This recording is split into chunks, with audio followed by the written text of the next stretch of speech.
Halo, assalamualaikum teman-teman Desi Lovers sekalian. Apa kabar kalian nih? Aku harap kalian semua baik-baik aja ya dan sehat-sehat semuanya. Untuk di video kali ini aku mau ngelanjutin alur cerita di Rilis Ertugrul episode 10 part 1. Tapi sebelum itu jangan lupa di subscribe dulu ya guys. Oke, udah di subscribe kan ya? Mari kita saksikan videonya. Di awal episode diperlihatkan seluruh masyarakat suku Kai sedang mempersiapkan perkemahan baru mereka.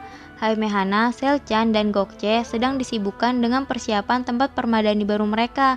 Haimehana yang sedang menyusun permadani-permadani itu dengan optimis ia berkata, "Semoga kita dapat menjual ini di pasar Aleppo." Tapi Selchan dengan sarkasmenya ia menjawab, "Haruskah menjualnya di pasar Aleppo, sementara masalah yang kita hadapi sangat sulit?" Lalu Haimehana menjawabnya, "Ertugrul pasti bisa mengatasi semuanya. Adakah yang tidak bisa diatasinya?" Gokce yang mendengar kata-kata pujian Haimehana mengenai Ertugrul membuatnya tersenyum. Tapi sebaliknya dengan Selchan yang tidak menyukai Ertugrul, ia berkata, "Mereka bilang dia hampir dieksekusi, bukankah begitu? Masalah apa lagi yang akan ia bawa selanjutnya?" Mendengar kata-kata itu membuat Haimehana tampak kesal dan juga dengan Gokce. Selchan yang melihat ekspresi Gokce karena kata-katanya itu, ia melanjutkan, "Saya harap ia kembali ke perkemahan dengan keadaan hidup." Haimehana menahan amarahnya terhadap kata-kata Selchan, tapi ia tidak menanggapinya. Lalu ia memanggil Gokce dan meminta Gokce untuk memanggilkan Aikis untuknya. Lalu Aikis yang sedang membantu Deli Demir mempersiapkan tempat pandai besinya tampak kesal dan menahan emosinya karena mengetahui Turgut kekasihnya sedang ditahan oleh pasukan Templar dan ia tidak bisa berbuat apa-apa untuk menolongnya. Lalu ia pun pergi meninggalkan Deli Demir dengan membawa busur panahnya. Aikis pun menumpahkan seluruh kekesalannya dengan busur panahnya dan pada saat itu Gokce pun datang menghampirinya. Lalu ia berkata, "Aku mencarimu kemana-mana Aikis. Haimehana ingin bertemu denganmu." Melihat Aikis yang sedang mencoba menahan emosinya, Gokce berkata lagi, "Aikis, tenanglah, jangan menyusahkan dirimu sendiri." Lalu Aikis membalasnya, "Bagaimana aku bisa tenang Gokce, sementara kita tidak tahu apa yang dialami Turgut di tangan orang-orang kafir itu." Lalu Aikis mulai menyalahkan Ertugrul dengan berkata, "Kakakmu benar, ini semua salah Ertugrul. Dia tahu ini akan terjadi sementara kita tidak." Lalu Gokce yang tidak mengerti bertanya padanya, "Apa maksudmu?" Aikis pun menjawabnya, "Kamu tahu apa maksudku Gokce?" Lalu ia menyebut nama Halimeh. Lalu mereka melihat Esma dari kejauhan yang dibawa bersama Atabe ke perkemahan. Aikis yang sudah mengetahui siapa Esma sebenarnya tidak dapat menahan emosinya. Ia pun mengarahkan busur panahnya ke arah Esma. Lalu dicegah oleh Gokce dan akhirnya ia pun menyerah. Di istana Aleppo, Nasser sedang berusaha untuk membuka pintu kamar Layla. Ertugrul yang berada di dalam kamar Layla menjadikan Emir Al-Aziz sebagai sandranya. Lalu Nasser bersama dengan prajuritnya akhirnya berhasil mendobrak pintu tersebut dan mereka segera masuk ke dalam menghampiri Ertugrul. Tapi ketika mereka menghampirinya, Sultan Al-Aziz menghentikan mereka karena pedang Ertugrul sedang berada di lehernya. Nasser pun berkata pada Ertugrul, "Turunkan pedangmu orang Turki, jika sampai Emir Al-Aziz terluka, aku berjanji kau tidak akan melihat matahari lagi." Lalu Ertugrul dengan tegas menjawabnya, "Aku, Ertugrul, putra Sulaiman Shah, pedang kami tidak bisa menumpahkan pemimpin muslim Emir Aleppo.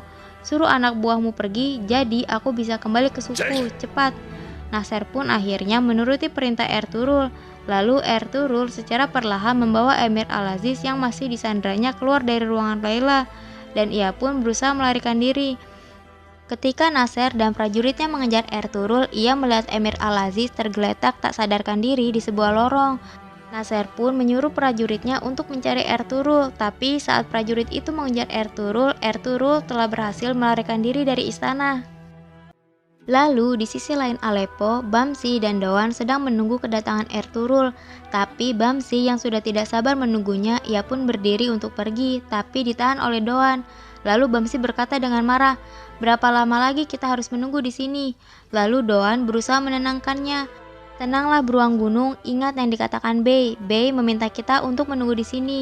Lalu mereka mendengar suara pintu terbuka dari atas toko.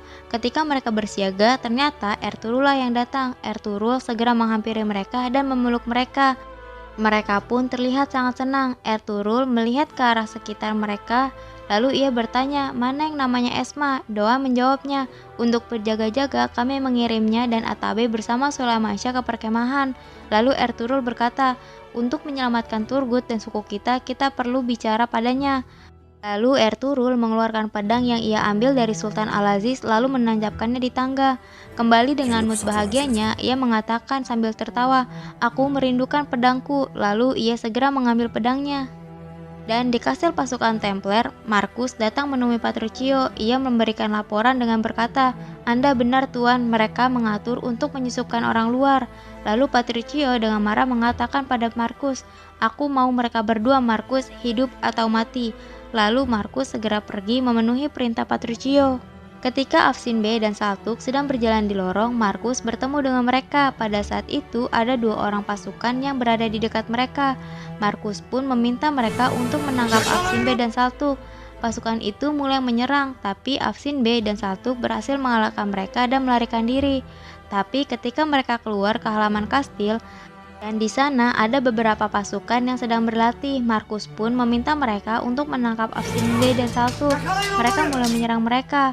Saltuk yang tidak bisa melawan serangan dari pasukan itu, akhirnya ia menjadi seorang syuhada. Lalu Afsin Bey masuk ke dalam istana berusaha untuk menyelamatkan dirinya.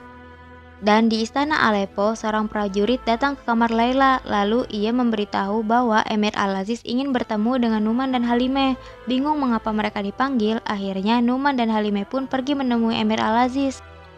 Dan di kastil pasukan Templar, saat Afsin Bey sedang berlari di lorong, tiba-tiba Isadora membuka pintu kamarnya dan berkata, kemarilah, hanya aku harapanmu, cepat. Lalu Afsin Bey pun masuk ke dalam kamar Isadora. Dan di ruang utama istana Aleppo, Halimeh dan Numan pun datang menemui Emir Al-Aziz. Lalu Emir Al-Aziz berkata padanya, demi keamanan Anda, saya akan memindahkan kamar Anda ke kamar pribadi saya. Tapi Halimeh yang tampak tidak senang bertanya pada Emir, Anda melindungi kami dari siapa yang mulia Emir? Emir pun menjawabnya, dari kaki tangan Templar dan para pengkhianat. Dan Halimeh pun melanjutkan perkataan Emir dengan sarkas. Dan Ertugrul, Emir Al-Aziz pun menjawabnya, saya sudah cukup mendengar kesaksian Anda di istana ini Halimeh Sultan. Lalu Halimeh berkata, tidak seperti yang terlihat yang mulia Emir. Lalu Numan yang merasakan ketegangan di antara keduanya, untuk memalingkan pembicaraan mereka, ia bertanya, ada hal lain yang ingin Anda bicarakan dengan saya yang mulia Emir? Emir pun menjawabnya, benar jika diizinkan. Lalu Numan menatap Halimeh. Halimeh yang mengerti maksud dari tatapan itu, ia pun segera pergi meninggalkan Numan dan Emir. Setelah kepergian Halimeh, Numan berkata, saya siap mendengarkan. Dan Emir Al-Aziz pun akhirnya berkata, untuk melindungi kerajaanku dan menghancurkan setan yang menghantui dunia Islam, saya ingin mengundang Anda bergabung dalam perang besar. Jadi saya perlu bantuan Anda untuk menunjukkan kekuatan kita pada musuh. Jika Anda mengizinkan pangeran, saya ingin menikahi putri Anda. Mendengar permintaan Emir Al-Aziz membuat Numan tampak terkejut dan juga bimbang. Dan di sisi Ertugrul bersama dengan Doan dan Bamsi sedang memacu kudanya dengan penuh semangat untuk kembali ke perkemahan. Sedangkan di kastil pasukan Templar, Afsin Bey sedang berada di dalam kamar Isadora. Ia pun berkata pada Isadora, jika ada orang yang berbuat baik padaku tanpa alasan, itu berarti menjatuhkanku dalam masalah. Katakan apa maumu? Isadora pun menjawabnya, pamanku menahan ayahku di dalam kastil di sebuah penjara bawah tanah yang gelap. Lalu Afsin Bey bertanya padanya, kenapa? Isadora pun melanjutkannya, karena dia seorang muslim, seorang Andalusia bernama Muhyiddin Al-Arabi yang membuatnya menjadi seorang muslim. Itu sebabnya paman menahannya di penjara bawah tanah. Tolong bantu aku, bawa aku keluar dari rumah gila ini. Sedangkan di kastil pasukan Templar, Turgut mulai berhalusinasi dengan menyebut nama Aikis. Lalu Giovanni yang mendengar itu berteriak pada Turgut, sang pemberani, sadarlah nak. Mendengar teriakan itu, Turgut pun berusaha untuk mengendalikan dirinya dari efek minuman yang diberikan pasukan Templar padanya. Lalu ia berkata pada Giovanni, seorang gadis datang padaku bertanya tentang pria tua dalam penjara yang bernama Giona. Turgut berusaha mengingat-ingat nama yang disebut Isadora. Lalu Giovanni pun berkata, mungkin yang dimaksud Giovanni. Turgut pun membenarkan itu. Lalu Giovanni bertanya, apa nama wanita itu Isadora? Turgut pun menjawabnya, benar Isadora, bagaimana kamu tahu? Lalu dengan muka yang tampak sedih, Giovanni berkata, akulah Giovanni, dia adalah putriku. Turgut yang mengetahui kebenarannya pun ikut bersedih bersama Giovanni. Lalu keesokan harinya Ertugrul bersama kesatrianya akhirnya sampai di perkemahan. Namun mereka tidak disambut oleh masyarakat suku Kai seperti biasanya, dan masyarakat pun sepertinya tidak peduli pada mereka. Ketika Sulaimansyah bersama dengan yang lainnya sedang sarapan di dalam tenda, Ertugrul pun segera masuk ke dalam tenda itu.